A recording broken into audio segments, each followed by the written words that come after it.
CJDS, this is Ryan, your president, coming live from my bedroom. I miss you all, and I wish we were back at school. But right now, we have to stay home so that everybody can be safe and healthy. Did you know that Yom HaAtzmaut is coming up?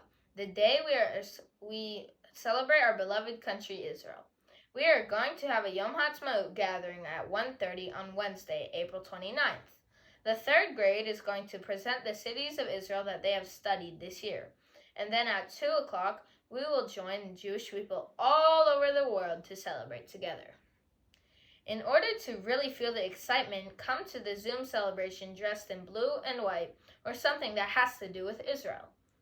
And bring a treat to enjoy that reminds you of Israel, like ice cream, hummus, falafel, or anything else you or your parents can prepare.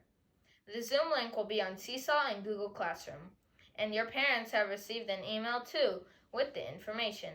I look forward to seeing you all on Wednesday at 1:30 p.m. Have a great day and stay safe. Bye!